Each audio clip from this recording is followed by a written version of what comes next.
Hello बच्चों, एक बार फिर से स्वागत है आपका। आज के वीडियो में जो है हम गॉस की प्रमेय जो हमने पढ़ी थी, उस गॉस की प्रमेय के कुछ अनुप्रयोग है, उन अनुप्रयोगों को हमें समझना है। इसका मतलब ये है कि आपको गॉस की प्रमेय का उपयोग करते हुए इस डेरिवेशन को सोल्व करना है। ठीक है, मैं आपको बता दूं कि जो भी अनुप्रयोग है, गॉस की प्रमेय के जो अनुप्रयोग है वो सीधे से आपके दो फॉर्मूला पे बेस्ड रहेंगे। एक तो आपका विद्युत फ्लक्स फाई बराबर E D S cos theta, एक तो फाई के इस फॉर्मूले पे बेस्ड रहेगा, और एक गॉस की प्रमेय फाई बराबर क्यू बाई एप्सिलॉन नॉट। इन दोनों ही फॉर्मूलों की हेल्प से हम इन डेरिवेशंस को करेंगे। ठीक है, जो भी इसके अनुप्रयोग है उन अनुप्रयोगों को हम इन दोनों फॉर्मूले की हेल्प से बहुत इजीली कर सकते हैं। ठीक है, तो आइए स्टार्ट करते हैं। देखिए, अनंत लंबाई के एक समान आवेशित एक तार है आपका। कैसा तार है? एक चालक है जो आवेशित है, एक समान आवेशित है, मतलब इस पर जो आवेश का वितरण है वो एक समान है। ठीक है, और इस तार पर इसकी लंबाई कितनी है? तो इसकी लंबाई है एल। एल मतलब ये अनंत लंबाई है। एल जो लंबाई है अनंत लंबाई का एक तार है। ठीक है, इस चालक तार के कारण किसी भी बिंदु पर आपको विद्युत क्षेत्र की तीव्रता निकालनी है, यानी कि आपको ई का फॉर्मूला निकालना है। क्या निकालना? विद्युत क्षेत्र की तीव्रता। ठीक है, तो आइए स्टार्ट करते हैं। और किसका उपयोग करना है इसमें? गॉस की प्रमेय का उपयोग करना है। गॉस की प्रमेय का एक फॉर्मूला आपको डेफिनेटली 100% आपको फाई बराबर Q by epsilon not use करना है। ठीक है, तभी जाके हम विद्युत क्षेत्र की तीव्रता निकालेंगे। ठीक, तो अनंत लंबाई का एक समान आवेशित चालक तार जिसकी अनंत लंबाई जो है वो एल है। अब हम क्या करते हैं, हमें गॉस की प्रमेय लगाने के लिए, गॉस की प्रमेय का यूज करने के लिए आपको एक बंद पृष्ठ बनाना पड़ेगा। बंद पृष्ठ कैसे बनाएंगे? तो किसी भी चालक तार अगर ये रेखिक रूप में है तो आपको यहाँ पे एक बेलन की रचना करनी पड़ेगी। तो ध्यान से देखिए, इसका हम एक बिंदु ले लेते हैं ओ। इस बिंदु ओ से आर दूरी पर एक बिंदु मानते हैं पी। इस बिंदु पी पर हमें क्या करना है? इस बिंदु पी पर हमें विद्युत क्षेत्र की तीव्रता निकालनी है। ठीक है, इस बिंदु पी पर क्या करना है? विद्युत क्षेत्र की तीव्रता ज्ञात करनी है। तो विद्युत क्षेत्र की तीव्रता ज्ञात करने के लिए जो है हम ओ को केंद्र मानकर और आर से अधिक यानी कि टू आर जो है एक अक्ष मानकर क्या बना देते हैं? एक बेलन की रचना कर देते हैं। ठीक है, तो कुछ बेलन आपका इस तरीके से आपको बनाना पड़ेगा।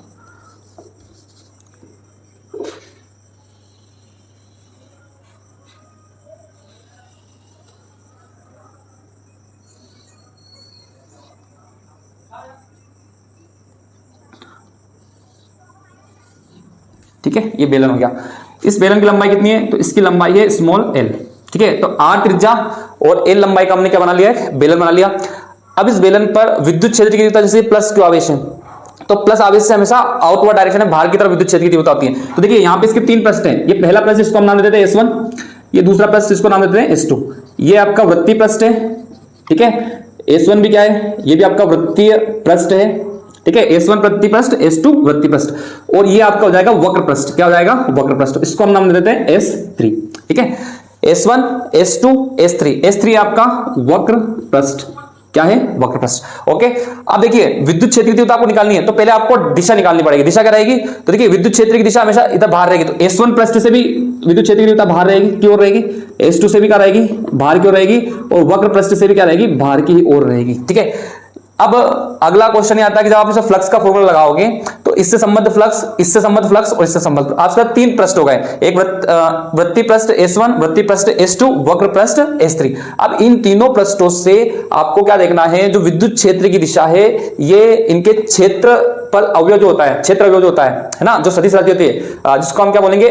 क्षेत्रफल सदिश जिसको हम बोलते हैं, तो उसकी दिशा क्या रहेगी? तो ध्यान से देखिए, इसकी और इसकी जो दिशा रहेगी वो इन दोनों के बीच का एंगल जो बनेगा 90 डिग्री। ठीक है, अगर वक्र पृष्ठ की बात करेंगे तो वक्र पृष्ठ का क्षेत्रफल बाहर की तरफ रहेगा, तो जिस तरफ विद्युत क्षेत्र की तीव्रता उधर ही क्या रहेगी? उधर ही आपका जो रहेगा एंगल रहेगा। तो ये वाला जो एंगल हो जाएगा 0 डिग्री। और जो वृत्तीय पृष्ठ एक और है आपका S2, इसमें विद्युत क्षेत्र की तीव्रता बाहर की ओर है, और इसका जो क्षेत्रफल की दिशा है, क्षेत्रफल सदिश की दिशा, वो रहेगी नीचे की ओर। ठीक है, वृत्तीय पृष्ठ मतलब आपका एक बेलन है तो बेलन में नीचे की ओर, तो यहाँ पे एंगल कितना रहेगा? 90 डिग्री। ठीक है, तो देखिए, जब आपने विद्युत फ्लक्स पढ़ा था तो विद्युत फ्लक्स में आता है आपका ई ds cos थीटा। तो ds तो क्या होता है? आपका क्षेत्रफल सदिश होता है, और ई होता है विद्युत क्षेत्र। तो पहला पृष्ठ जो S1 है, जैसे ये मार्कर है, ये मार्कर का ये वाला जो पृष्ठ है, ये आपका S1 में विद्युत क्षेत्र की दिशा कुछ इस प्रकार से बाहर की तरफ, और इसका क्षेत्रफल सदिश ऊपर की तरफ है। तो इन दोनों के बीच का एंगल कितना हुआ? 90 डिग्री। ये किसका है? क्षेत्रफल सदिश ऊपर, ये विद्युत क्षेत्र। अगला ये वक्र पृष्ठ हो गया, है ना। एक वृत्तीय पृष्ठ इधर हो गया, एक वृत्तीय पृष्ठ इधर, ये S2, ये हो गया S1, ये हो गया S2। तो S2 जो है इसमें विद्युत क्षेत्र की दिशा आउटवर्ड डायरेक्शन में, और जो क्षेत्रफल सदिश है उसकी दिशा क्या रहेगी? नीचे की तरफ। तो दोनों के बीच का एंगल कितना हो गया? 90 डिग्री। और एक आपका वक्र पृष्ठ हो गया, इस वक्र पृष्ठ में विद्युत क्षेत्र की दिशा बाहर की तरफ, और इसका क्षेत्रफल सदिश भी हमेशा क्षेत्रफल सदिश पृष्ठ के बाहर की तरफ रहता है। दोनों की दिशा एक ही, तो एंगल कितना हो गया 0 डिग्री। ठीक है, तो वृत्तीय पृष्ठ के लिए S1 90 डिग्री, वृत्तीय पृष्ठ के लिए ये S2 भी 90 डिग्री, और जो आपका वक्र पृष्ठ है इसके लिए जो है इन दोनों के बीच का एंगल कितना रहेगा 0 डिग्री। तो ठीक है, ये आपको आशा करता हूं बहुत अच्छे से समझ में आया होगा, और इसके जो पूरे नोट्स है वो वीडियो के लास्ट में आपको बहुत अच्छे तरीके से मिल जाएंगे। आइए इसको देखते हैं हम। तो सबसे पहले हम देखते हैं कि तार का जो रैखिक आवेश घनत्व है, ये आपने पहले भी पढ़ा है, लेमडा बराबर Q/L। लेमडा बराबर Q/L क्या होता है? रैखिक आवेश घनत्व। ठीक है, अब हमें निकालना है पूरे संपूर्ण बेलन से संबद्ध विद्युत फ्लक्स। तो देखिए 3 पृष्ठ है, तीनों से संबद्ध विद्युत फ्लक्स निकालना है। ठीक, तो तीनों से संबद्ध या संपूर्ण बेलन संबद्ध फ्लक्स क्या हो जाएगा? तो यह आपका फाई बराबर डबल समाकलन S EDS1, पहले वाले पृष्ठ का आप ले लेंगे DS1। ठीक है, कोस थीटा कितना आएगा? तो कोस आएगा 90 डिग्री। कितना आएगा? कोस 90 डिग्री प्लस डबल समाकलन S EDS2। DS2 अगर आप देखेंगे तो ये आपका DS2 है ना, ये S2 वाला पृष्ठ है, तो इसका भी कितना है 90 डिग्री, तो ये हो जाएगा कोस 90 डिग्री प्लस डबल समाकलन S EDS3। अगर आप DS3 की बात करेंगे तो आपका जो DS3 है वो आपका ये S3 पृष्ठ है, तो इस पृष्ठ से जो एंगल रहेगा वो कितना रहेगा 0 डिग्री, तो cos 0 डिग्री। ठीक है, अब देखिए फाई बराबर डबल समाकलन S, इसको मत लिखिए आप, इसकी वैल्यू जाएगी 0, cos 90 की वैल्यू क्या जाएगी 0, तो पूरी वैल्यू हो गई 0 प्लस यहाँ पे cos 90 की वैल्यू 0, तो पूरी वैल्यू जाएगी 0 प्लस यहाँ पे cos 0 की वैल्यू होती है 1, तो 1 का जब हम मल्टीप्लाई करेंगे तो वैल्यू सेम आएगी, और e को हम बाहर निकाल देंगे, इस पे समाकलन नहीं लगेगा, e डबल समाकलन S DS3। ठीक है, अब आगे की चर्चा करते हैं। ई जो होता है विद्युत क्षेत्र की तीव्रता, ये आपको निकालनी है, डबल समाकलन S DS3। ये बता रहा है कि जो DS3 है, ये जो वक्र पृष्ठ है S3 वाला, S3 तो संपूर्ण वक्र पृष्ठ है बेलन का, और DS3 D लग गया आगे, इसका मतलब ये छोटे छोटे अल्पांशों से मिलकर बना, छोटे छोटे अवयवों से, क्षेत्रफल अवयवों से मिलकर बना हुआ है, तो उन सभी का योग। तो हम इसको ऐसा लिख सकते हैं कि डबल समाकलन S DS3 ये क्या है?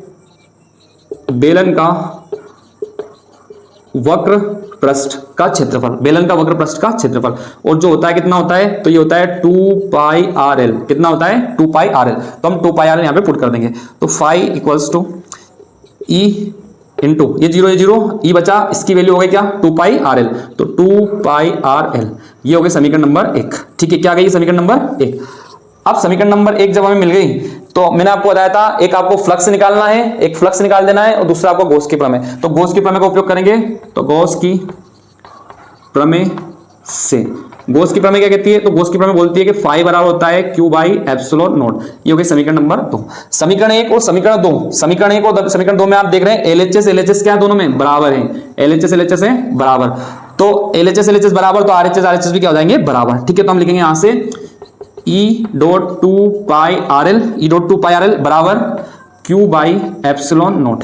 ठीक है, तो यहां से E की वैल्यू निकाल लीजिए, तो E बराबर जाएगा, ये पूरी वैल्यू चली जाएगी उधर, तो Q/2πRL/ε0।